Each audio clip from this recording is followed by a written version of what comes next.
12장 3절에서 13절 말씀입니다.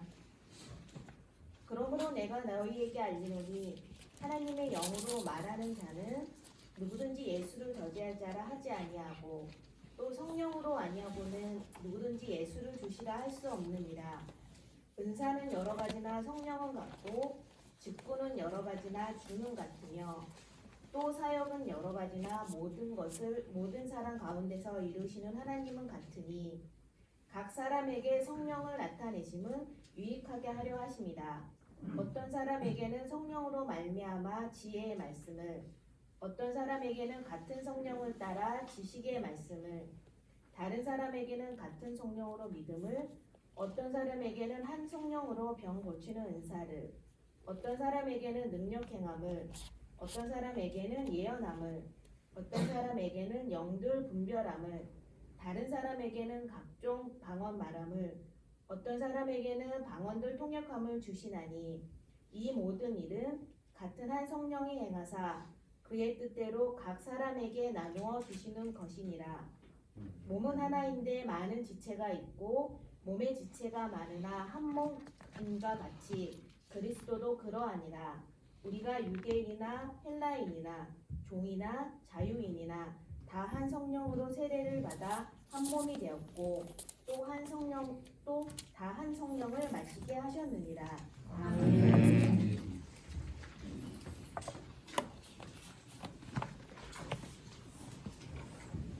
선하신 하나님의 사랑과 평강이 여러분과 함께 하시기를 기원합니다. 아멘. 한 주간 평안하셨는지요? 아멘. 예.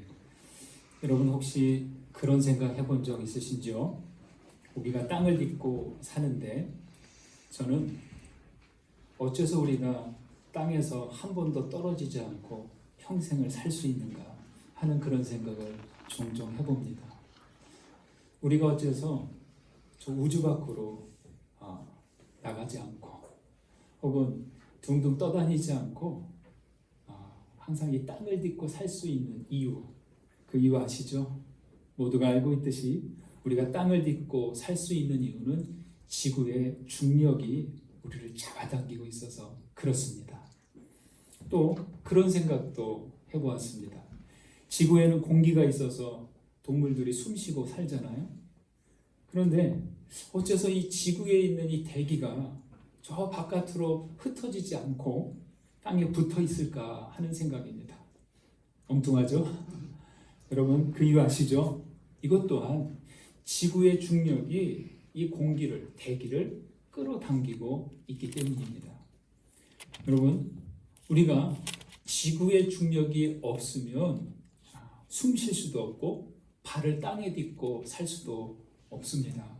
이런 생각을 해보니까요, 지구의 중력이 얼마나 소중하고 고마운지 모릅니다. 수년 전 소백산에 올라갔다가 천동계곡으로 내려오는데요, 한 중간쯤 내려오니까 물소리가 들리는 겁니다. 물소리를 들으면서 제가 아주 크게 저도 모르게 감동에 젖은 그런 때가 있었죠. 처음엔 물소리가 작게 들리다가 잠시 후에는 점점 크게 들려오는 겁니다. 어떤 땐 조금 느리게, 어떤 땐 조금 빠르게, 어떤 땐 아주 강력하게, 어떨 땐 아주 부드럽게 들리는데 그 소리가 마치 교향곡처럼 들렸습니다. 그러다가 저는 폭포가 되어서 떨어지는 어떤 자리에 멈춰서서 한참 그 물소리를 듣다가 내려왔습니다. 무엇이 그 물들을 모아서 그 계곡을 흐르게 하는 것일까요? 바로 중력이 그 물들을 모아서 흐르게 하는 것이죠. 일상을 사는 가운데 우리를 끌어당기는 것들이 참 많습니다. 어떤가요? 가장 큰 것은 이 욕망이라는 중력이죠. 거룩한 욕망보다는 두려움이 주는 욕망에, 자기 안락이 주는 욕망에 이끌려가고 합니다. 여러분, 욕망에 따라 살아가는 삶, 욕망을 만족시키며 살아가는 삶, 어떻게 편안하십니까? 만족이 됩니까? 그렇지 않습니다. 그때뿐이고 이내 다른 욕망에 이끌려가는 것이 우리 인생들이죠. 여러분, 우리는 지금 하나님께 예배하기 위해 이곳에 모였습니다. 어떤 힘이 우리를 이곳으로 이끌었습니까? 이보다 그 전에 우리가 예수 그리스도를 믿게 되었는데 무엇에 이끌려 우리가 믿음을 갖게 되었을까요? 우리를 중력처럼 이끌어 예수를 믿도록 한 힘, 흩어져 있다가도 언제든지 이렇게 예배로 이끄시는 그 힘 무엇입니까? 그 힘은 바로 성령이 이끄시는 힘입니다. 성령님은 때론 분명한 깨달음으로 이끄시고 때론 알 수 없는 힘으로 우리 마음을 잡아 당기십니다. 그 힘으로 우리는 이렇게 예배하고 있는 것이죠. 여러분, 우리를 끌어당기는 성령의 그 힘이 느껴지십니까? 여러분 모두 성령의 힘에 이끌려서 평생을 살아가시기를 주님의 이름으로 축원합니다. 오늘은 성령 강림절입니다. 사도행전 1장에는 부활하신 예수님께서 40일 동안 제자들과 함께 지내면서 하나님 나라의 일을 말씀하시고 하늘로 올려지셨다, 이렇게 나와 있습니다. 여기에 근거해서 교회 여러분요, 부활절 후 6주 동안 약 40일 동안 부활절 주간을 보내고 승천일 다음 주일을 성령 강림절로 지킵니다. 예수께서 하늘로 올림을 받은 후 제자들은 오순절기에 한 곳에 모여 있을 때 하늘로부터 급하고 강한 바람 같은 소리가 들리면서 그 소리와 함께 모두가 성령 충만함을 받습니다. 교회는 이렇게 성령 충만함을 받은 후에야 비로소 시작이 되었죠. 여러분, 만약 이때 성령 강림을 하지 않으셨다면, 그 역사가 이루어지지 않았다면 어떻게 되었을까요? 아마 교회는 시작할 수 없었을 것이고, 시작했다고 하더라도 지속해 갈 수 없었을 것입니다. 예수님은 복음을 전하기 위해 직접 함께 하시는 방식보다 성령님의 역사로 이끌어가게 하셨습니다. 요한은 물로 세례를 주었으나 예수님은 성령으로 세례를 주겠다고 하신 그 약속을 이렇게 이루어 주셨습니다. 여러분, 여쭤볼게요. 여러분은 성령 받으셨습니까? 조금 반 정도만 대답하시면 예. 종종 내가 성령 받았는지 의심이 들 때가 있나요? 그리고 내가 믿기는 믿는데 종종 내가 믿음이 있기는 한 거야 하는 그런 자신 없는 그런 생각이 들기도 합니다. 그렇지만 분명히 말씀드립니다. 내가 하나님을 믿고 예수 그리스도를 믿는다면 이미 성령을 받은 겁니다. 왜냐하면 믿음은 거룩한 영으로 사로잡힘을 받아야만 가질 수 있기 때문입니다. 물론 정도의 차이는 좀 다르겠죠. 성령은 우리 안에 믿음이라는 거룩한 능력을 주십니다. 우리가 믿음을 가질 수 있는 것은 이미 우리 안에 성령께서 계시기 때문이죠. 그러나 자기 안에 내주하시는 성령님을 통해 예수 그리스도와 꾸준한 관계를 맺지 않으면 우리는 얼마든지 다른 것에 이끌려가고 말 것입니다. 여러분, 믿음을 가진 사람들은 성령을 받은 사람들입니다.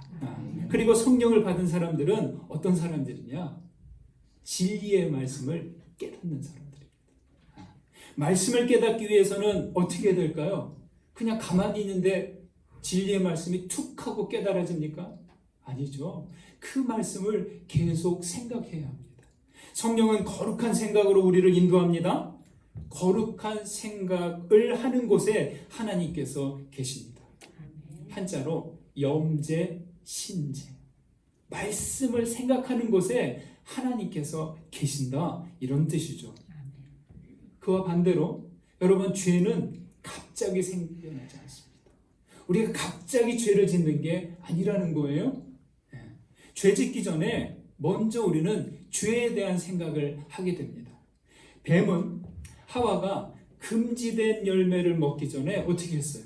계속 그 열매에 대해서 생각하게 했습니다. 계속 생각하다 보니까 보암직도 하고 먹은 짓도 하고 마지막엔 손을 내밀어서 따서 자기도 먹고 같이 사는 아담에게도 주었습니다. 여러분 일상을 살다 보면 여러분 마음과 생각의 상태가 어떻게 되나요? 늘 편해요? 늘 즐거워요? 늘 평안합니까? 그렇지 않습니다. 이 소식 저 소식 접하고 이 사람 저 사람 만나면서 나도 모르게 나의 마음과 생각이 어질러집니다. 안 좋은 감정이 일어나고 욕망이 들어차고 두려움 같은 것들로 내 마음과 생각이 흙탕물처럼 변합니다. 물론 가만히 있으면 그 흙탕물이 가라앉겠지만 반복되는 일상으로 채 가라앉기도 전에 다른 오염된 생각들이 계속 구조물처럼 들어온다는 것이죠. 어떻게 해야 될까요? 오염되고 혼탁한 물과 같은 것들을 빠르게 내보내야 되죠. 새물이 들어오게 해야 합니다. 바울 사도는 골로새서에서 말했잖아요. 위의 것을 생각하고 땅의 것을 생각하지 말라. 그렇기에 우리는 말씀 묵상과 기도를 계속해야 하는 이유가 여기 있어요. 아침에도 말씀을 읽고 기도하고, 낮에도 시간 내면 말씀 잠깐 보고 기도하고, 저녁 때에도 하루를 닫기 전에 잠깐이라도 하루를 살피면서 기도와 말씀 앞에 서서 우리의 마음과 생각을 계속 정결하게 하는 것입니다. 말씀 묵상 가운데, 기도 가운데 거룩한 생각을 하면서 그 가운데서 내 마음과 생각이 정화되어 가는 것이죠. 여러분, 위의 것을 생각하십시오. 우리 모두 성령과 함께 하시는 믿음의 사람이 되시기를 간절히 소망합니다. 고린도 교회 사람들은요, 재능과 은사가 다양했어요. 제가 거기를 가봤잖아요. 항구 도시고 동시에 음란함과 우상 숭배가 만연한 곳입니다. 여러분, 그런 데서 살려면 어떻게 살아야 될까요? 아주 치열하게 살아야 하겠죠.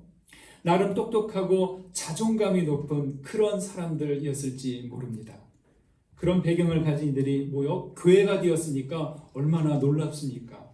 참 하나님의 인도하심이죠. 그런데 문제가 생겼어요. 바울과 함께 있는 동안에는 괜찮았는데 바울이 떠나고 시간이 가면 갈수록 바울은 이 고린도 교회가 4분 오열되었다는 소식을 듣습니다. 바울파, 아볼로파, 게바파, 난 이도저도 아닌 예수 그리스도파, 이렇게 갈라졌고 은사와 직분에 따라 모래알처럼 상하 좌우로 흩어져 버렸습니다. 어떻게 해야 할까요? 아주 난감해하는 바울 사도는 오늘 말씀에서 이렇게 말합니다. 3절 보실까요? 3절 함께 했습니다. 그러므로 내가 너희에게 알리노니 하나님의 영으로 말하는 자는 누구든지 예수를 저주할 자라 하지 아니하고 또 성령으로 아니하고는 누구든지 예수를 지키라 할 수 없느니라. 고린도 교회 사람들은요, 예수는 믿는다고 하는데 실제 그들의 관계에서는 서로 다른 형제를 인정하지 않았습니다. 이것은 이전에는 우상에 끌려갔지만 예수 이름으로 세례를 받은 후에는 예수님을 주님으로 고백하는 그러한 사람들이 되었는데 변화된 사람들이죠. 변했다는 거죠. 그러나 실제 교우들과의 관계에서는 반목과 질시하는 그들에게 주님은 보이지 않았다는 것이죠. 어떤 교회든요, 예수 이름으로 모이는 이들이 다투고 분쟁한다면 그 순간 영적으로 가장 낮은 수준으로 내려간다는 것입니다. 여기 예수를 저주할 자라 이런 말이 나오죠. 왜 이런 말이 나올까요? 그것은요, 예수를 부인하게 하는 말을 하게 해서 배교하게 하려는 의도가 있기 때문입니다. 당시 유대교에서는 나무에 매달린 자마다 하나님께 저주를 받았다 라고 하는 신명기 말씀을 따라 배교를 강요했고요. 또 로마 당국은 황제 숭배를 하도록 예수를 저주하라는 그런 강요를 했기 때문입니다. 이렇게 예수를 저주하라는 강요에 맞서 예수는 나의 주님이시다 이렇게 선언한다는 것, 이것은 엄청난 용기가 필요했습니다. 예수님을 주로 고백하는 사람은 경제적으로, 사회적으로, 문화적으로 위협을 받아야 하고 손해를 각오해야만 했다는 것이죠. 따라서 예수는 주님이시다 이것은 성령의 도움을 받지 않고는 불가능했다는 것입니다. 여러분, 무엇이 오늘날에는 예수는 나의 주님이라고 말 못하게 합니까? 나 자신에게 혹은 내가 일하는 곳에서 내가 알고 있는 사람들과의 관계에서 예수는 나의 주님이시다 이렇게 말하기를 주저하게 하는 그것은 무엇입니까? 다르지 않습니다. 우리도 불이익을 당할까 하는 위협 앞에서 흔들릴 수 있습니다. 따돌림을 당하고 멸시를 당할 것 같은 그 위협 앞에서 주저할 수 있습니다. 그런 위협 앞에서 용기를 잃지 않으려면 항상 내 안에 계신 성령님과 꾸준한 관계 가운데 있어야 하겠습니다. 평생을 인도 선교에 헌신한 감리교 선교사 스탠리 존스 목사님이 계십니다. 간디의 비폭력 운동을 미국의 인권운동가 마틴 루터 킹 목사님에게 전해준 역할을 하기도 했고요. 이분이 은퇴에 임박해서 미국 감리교회에서는 존경의 뜻으로 일방적으로 감독으로 선출해 놓았어요. 그러나 다음날 사표를 써놓고 곧바로 인도로 도망쳤어요. 감독하기 싫으셔서. 그리고 인도에서 여생을 마치신 분입니다. 스탠리 존스는 기독교를 단 두 마디로 설명하셨어요. 단 두 마디로 기독교를 이야기했어요. 우리 기독교는 예수는 주님이시다. 따라 보실까요? 예수는 주님이시다. 예수는 주님이시다. 이게 바로 우리 그리스도교회예요. 저는 동의합니다. 스탠리 존스는 그의 자서전 순례자의 노래에서 예수는 주님이시다 이것을 세 가지 방향으로 말했습니다. 첫 번째, 예수는 과거의 주님이십니다. 예수는 죄로 인한 우리의 과거를 정화하고 잘못된 버릇들을 지우고 나의 열등의식과 실수로부터 건져내셨습니다. 그래서 바울은 고린도전서 5장에서 그런즉 누구든지 그리스도 안에 있으면 새로 피조물이라 이전 것은 지나갔으니 그 다음 뭐죠? 보라 새 것이 되었다. 아멘. 두 번째, 예수는 현재의 주님이십니다. 정신분석학에서는 사람의 문제의 원인을 1차적으로 찾는 데가 있습니다. 과거, 유년기에서 찾습니다. 그러나 믿음은 문제 이유를 과거가 아닌 현재 속에서 찾아야 한다는 것이죠. 오늘 내 앞을 가로막은 문제들이 있습니다. 그렇죠. 과거는 과거예요. 물론 이전의 상처와 그 쓴뿌리도 정리해야 되지만 문제는 지금 닥친 이 문제부터 우리는 감당해야 합니다. 패배감과 열등감이 가로막고 미움과 증오가 내 속에서 끌어올리고 우울함과 무력감이 젖은 손처럼 나를 끌어당깁니다.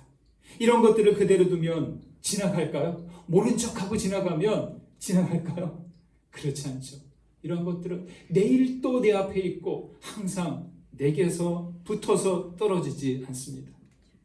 내일도 그대로 놓여서 나를 괴롭게 합니다. 여러분, 예수 그리스도는 현실에도 주님으로 계셔야 됩니다.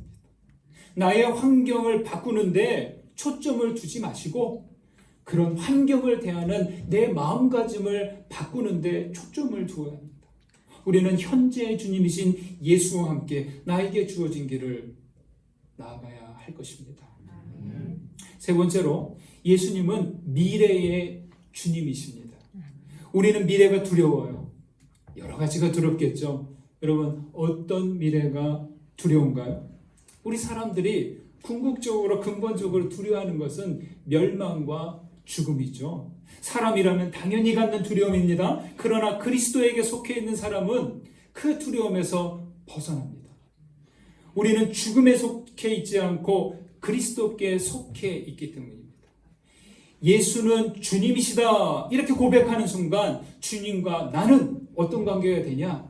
뗄래야 뗄 수 없는 관계가 됩니다. 오늘날의 주님이신 예수님은 영원히 주님이 되시죠. 주님을 믿는다면 그 속사람은, 그 영혼은 결코 낡지 않습니다. 겉사람은 낡아가요. 어떻습니까?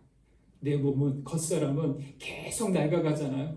아무리 건강식 먹고 운동하고 그래도 내 주름 살리는 거는 막지 못하잖아요. 처지는 데는 막을 수 없잖아요. 그렇죠? 아픈 무릎은 이거는 참 해결할 수 없잖아요. 예, 겉사람은 나이가 갑니다. 그러나 속사람, 내 영혼은 날로 날로 새로워집니다.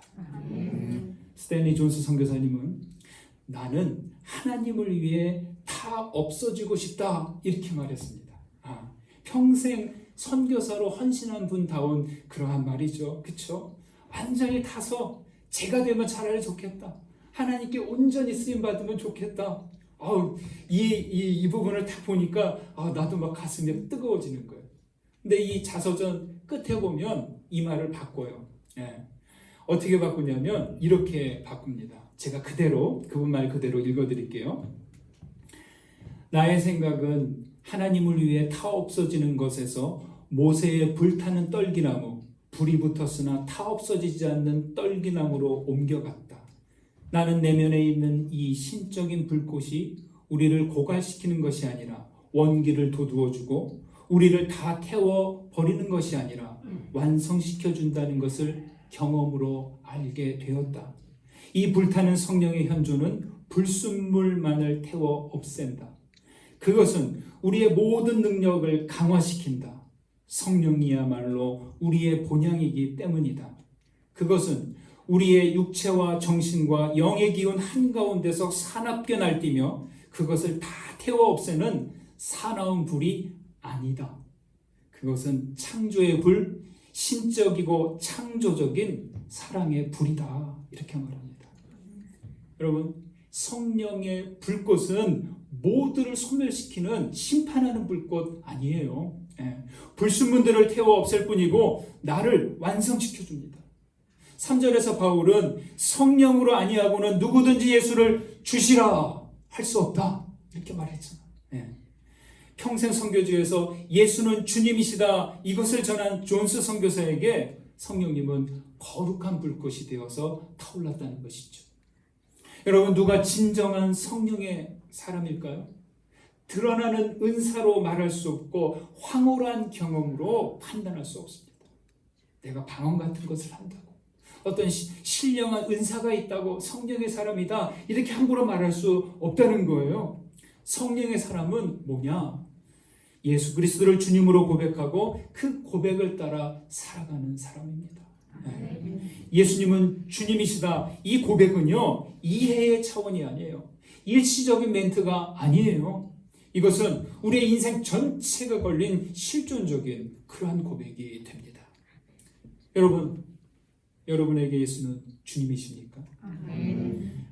예수님은 주님이십니다. 이것은 나의 중심으로 하는 고백이고 나의 모든 것으로 드리는 고백이어야 합니다. 예수는 주님이시다. 이 고백과 함께 성령의 불꽃을 태우며 살아가시는 우리 모두 되시기를 축원합니다. 4절 말씀을 보실까요? 4절, 5절, 6절, 3절을 다시 한번 읽습니다. 같이 읽습니다. 은사는 여러 가지나 성령은 같고 직분은 여러 가지나 주는 같으며 또 사역은 여러 가지나 모든 것을 모든 사람 가운데서 이루시는 하나님은 같으니. 여러분, 교회는 예수는 그리스도, 예수는 주님이시다 이 고백 위에 세워졌어요. 그런데 2000년 교회사를 지나면서 이 고백을 잊지 않는 교회는 아무리 강한 박해 속에서도 부서지지 않았어요. 그런데 이 고백을 잊은 교회는 아무리 크고 단단하다고 하더라도 일시에 무너져 버리고 말았습니다. 옛날에는 한 교회에 문제가 생기면 파장은 그렇게 크지 않았어요. 그냥 그 지역 주변에만 아이고 그 교회 그런 일이 있었대 저런 하면서 이제 지나갈 수 있었는데, 그런데 미디어가 발달한 오늘날에는요 한 교회 문제는 교계만이야. 일반 신문과 지상파 뉴스에서도 다룹니다. 여러분 참 부끄럽지 않나요? 왜 교계 신문이 아니라 일반 신문과 뉴스에서 교회의 문제, 종교의 문제를 다룰까요? 그것은 그 종교가, 그 종교단체가 답지 못한 그러한 일을 드러냈기 때문이죠. 그러한 부끄러운 소식을 대할 때마다 얼굴이 화끈거리죠. 도덕적인 타락의 모습도 그렇지만 교회가 분열되어 다투는 모습은 더욱 마음을 아프게 합니다. 그리스도의 교회이나 조금도 그리스도다운 모습이 없는 그들의 모습이죠. 그 한 번의 기사로 그리스도의 몸은 고통을 당합니다. 성령님을 아프시게 하는 그러한 일이 됩니다. 여러 가지 은사와 직분과 사역으로 활발한 고린도 교회는 겉보기엔 활동적인 교회처럼 보였을 것입니다. 그러나 그 안에서는 갈등과 분열의 선이 이리저리 마치 종이를 놓고 칼로 막 그으면 이렇게 갈라지잖아요. 그렇듯이 고린도 교회가 갈라졌다는 것이죠. 가지나 많은 나무 바람 잘 날 없다, 이 말처럼 분쟁의 바람이 계속 일어났습니다. 여러분, 아무리 가지가 많아서 바람 잘 날 없어도 잊지 말아야 할 것이 있습니다. 그것은 그 많은 가지들이 한 줄기와 한 뿌리에 연결되어 있다는 것이죠. 그래서 바울은 말합니다. 성령은 같고 주님은 같고 하나님도 같고, 그렇죠? 네. 우리 안에 그런 갈등과 서운함과 분열의 마음이 일어날 때 이 말씀을 좀 기억했으면 좋겠어요. 13절 말씀 보실까요? 다 함께 읽습니다. 우리가 유대인이나 헬라인이나 종이나 자유인이나 다 한 성령으로 세례를 받아 한 몸이 되었고 또 한 성령을 마시게 하셨느니라. 따라해 보실까요? 한 몸. 한 몸. 한 번 더요. 한 몸. 한 몸. 자, 어떤 차이가 있나요? 한 몸, 문법적으로는 이렇게 써야 돼요. 네, 하나와 몸 띄어 써야 됩니다. 그러나 우리 복음에 따라 믿음에 따라 읽으려면 한 몸이 아니라 한 몸입니다. 붙어야 돼요. 네. 여러분, 우리는 함께 모여서 한 몸이 되었습니다. 우리는 처음부터 하나가 아니었어요. 유대인과 헬라인의 관계처럼 분리되어 있었고 종과 자유인의 관계처럼 달랐다는 것이죠. 물과 기름처럼 섞일 수 없는 사람들이 이 한 성령으로 말미암아 한 몸이 되었어요. 예. 사람을 대하면 당연히 어때요? 처음부터 같나요? 다르죠. 평생을 같이 사는 부부도 다른데 어쩌다 만난 관계 처음부터 같을 수 있겠어요? 습관이 다르고 가치관이 다르고 언행이 불편하기도 하고 때로는 첫인상이 마음에 안 드는 이들도 있을지 모르겠습니다. 거기에 편견과 선입견이 작동되면 더 어색해지고요. 본의 아니게 서먹해지기도 하고 괜히 미움도 생겨나기도 합니다. 여러분, 그런데 바로 그런 때 중요하셔야 됩니다. 특히 교회 안에서는 그 사람도 그렇고 나도 그렇고 같은 성령님께서 부름을 받은 그러한 사람이라는 거죠. 네, 이걸 잊으시면 안 됩니다. 우리는 한 성령으로 세례를 받아 한 몸이 되었어요. 비슷한 부분이 없는데도 한 몸이 된 것은 한 성령을 마셨기 때문입니다.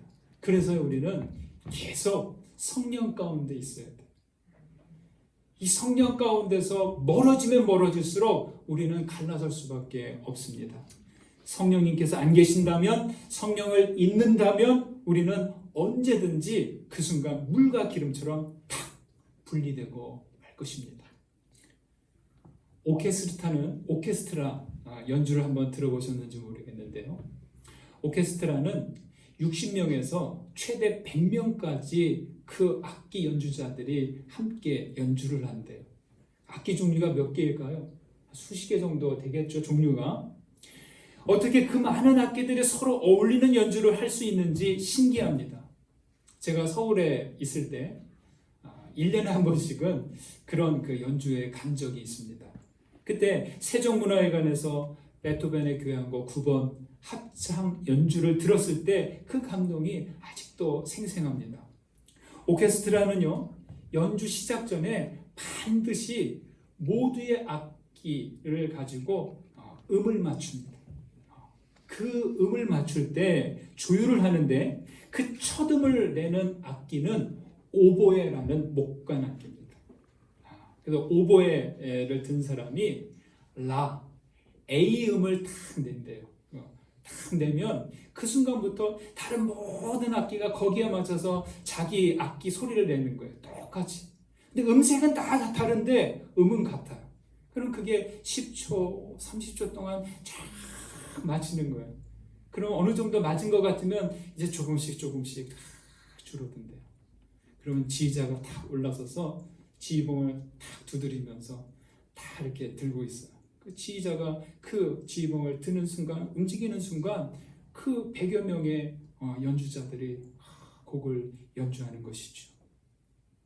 여러분, 우리 모든 그리스도인들의 으뜸음, 모든 교회들에게 으뜸음 되시는 분은 누구입니까? 예수 그리스도십니다.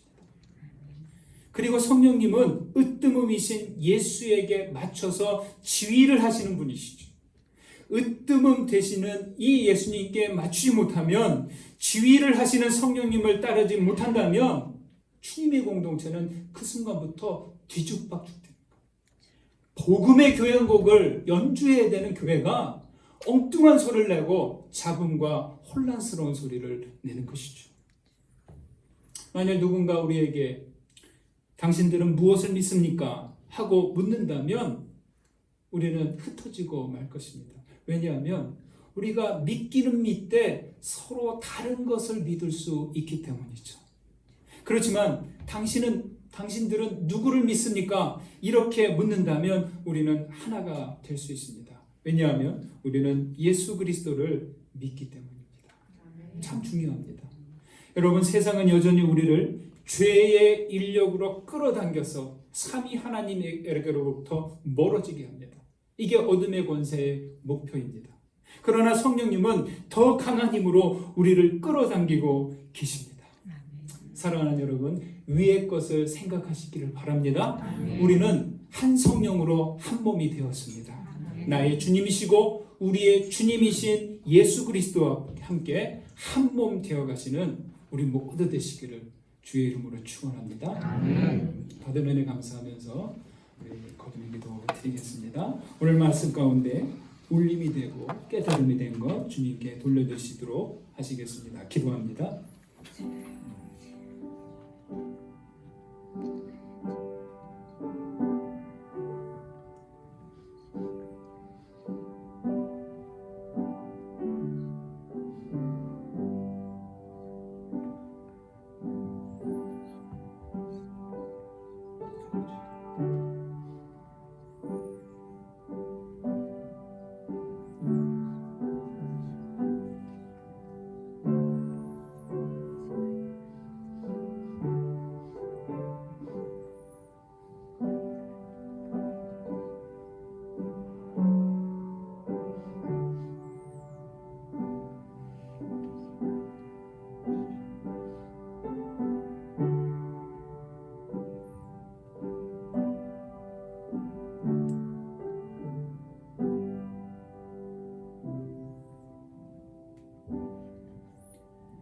하나님, 세상을 사는 동안 우리는 죄와 욕망의 인력에 이끌리고 있습니다. 그러나 그보다 더 강하게 성령께서 끌어당겨 주시니 감사합니다. 말씀 묵상과 기도에 집중하면서 위의 것을 생각하게 하옵소서. 예수님은 나의 주님, 우리의 주님이십니다. 성령님, 우리에게 거룩한 불꽃으로 타오르기를 원합니다.